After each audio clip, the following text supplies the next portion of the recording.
Hi everyone, this is Joanna. Welcome to my channel. Witam wszystkich. Benvenuta, bienvenue, marhaban, lapni ludzam, vitejte, welcome, willkommen, benvindo, wherever you're from. Welcome, welcome, welcome. Thank you guys so much for stopping by, and let me show you today's project, which actually is a really fun one. Okay, so I'm going to start off with some scraps, and these are from my Agate video. I'm going to list all the colors that I'd used in that video, and I also have a rose, which also is, I think I did it a few months ago, so you can check it out how to make the rose in my video, and I'm going to link to it in the description. So I'm going to take a little slice of the rose cane, and I'm just going to attach it to my little ball of leftover clay. Now what I'm going to try to do this time around, I want to kind of have a control of the swirls. So here you can see I rolled out some black clay, and I'm just going to attach it in certain places around my scrap ball. Now you can totally maybe, create certain pattern or so. Here I'm just like putting those lines in a kind of random order, but yet you can see that they are lined up. Now I'm also going to take some translucent clay and add silver glitter to it. Now it's going to be a really nice touch in my pendant. It's like when you see the end result, you will see what I'm talking about. That little bit of glitter really adds so much to the pendant. So there goes my translucent and glitter, and I'm giving it a really good mix. After it's all mixed up, and please don't ask me why, once again, I'm wearing one glove, what the heck is going on, I'm going to roll it out and place it against my black clay, the black strips that I already put on my scrap.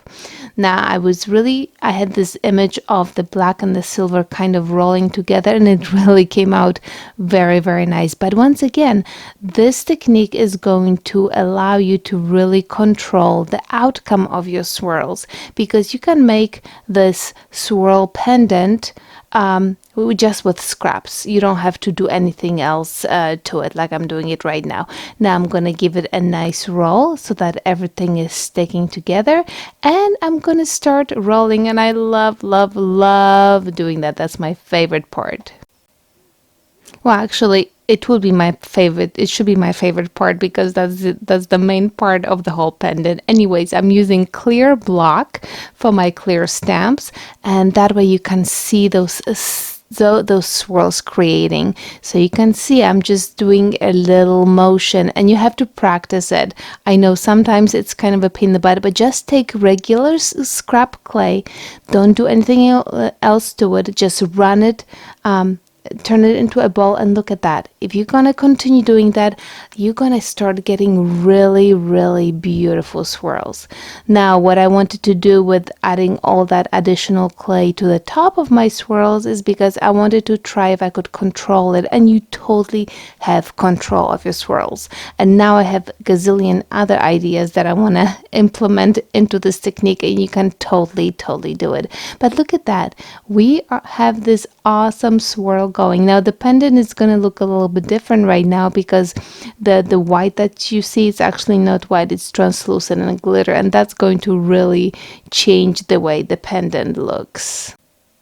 Not only that, you also have two sides to it, so you can decide which side you like better.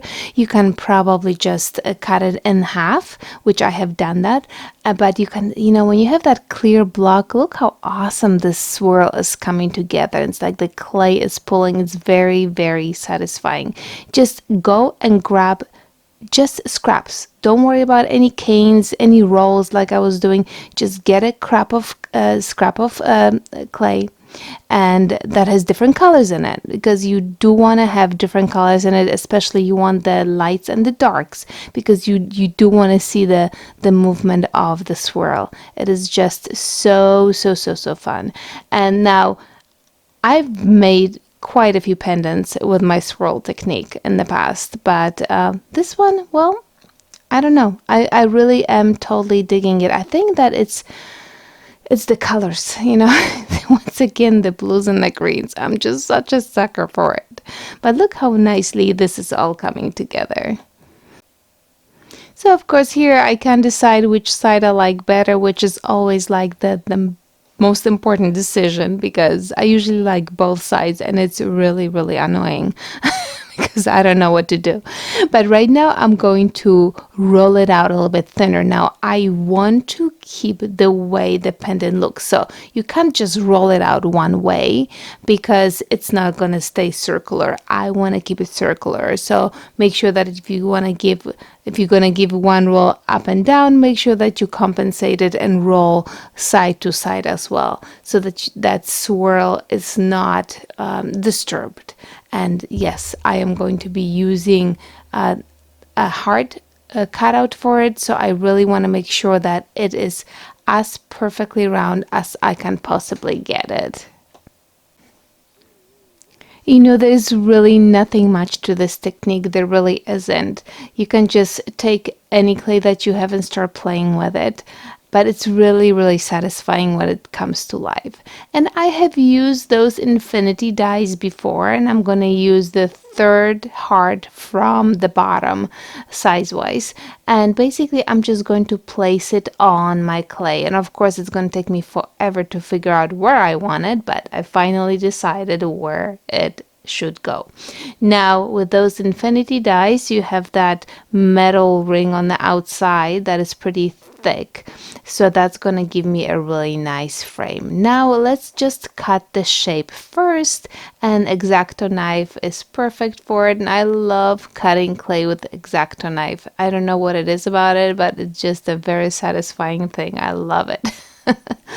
And once I cut most of the clay off, I'm going to go in, I'm going to squish that frame down, squish, so that the clay on the inside pops out. That's how you're going to have this really nice frame that is going to form. And you're going to see it in just 1 second. But make sure that this puff of clay comes in the middle. So just take your time and press, press, press, press, press. I'm going to show you right here what I'm talking about. Do you see how that clay is sticking out? Now, I think that maybe in order to remove the frame, maybe it's easier if you actually add some water to the frame or the clay, because I mean mine came out okay, as you will see it in just 1 minute, but I can see that maybe it would be easier if you spray the clay with water before you put the frame on. But there you have it. I'm just cleaning it off, and I love using stuff for paper crafts and clay at the same time. It's really, really awesome to know that I can multi-use my stuff. So there you have it. I'm going to pop that frame off, and I just started pressing in the middle, and it really came out without any problem. I think that you could put it in the freezer also before you pop it out, but look how awesome. What an amazing effect. I love it. And how many of you guys have those die cuts at home? So it was baked, and I made very many of those hearts because I had such a great time. And I'm going to use polyurethane just for the frame. So I'm just going to go on the brush, and I'm just going to do the frame on the outside. So the polyurethane is water-based polyurethane with a gloss finish. So that's all I'm doing, just going on the outside, because the center, for the center, I am going to add resin to it.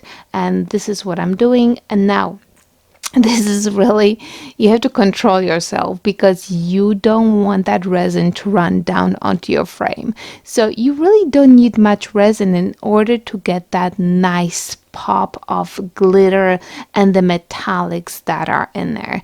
So, you know, don't go heavy-handed, because then it's going to start dripping and it's going to destroy your pendant.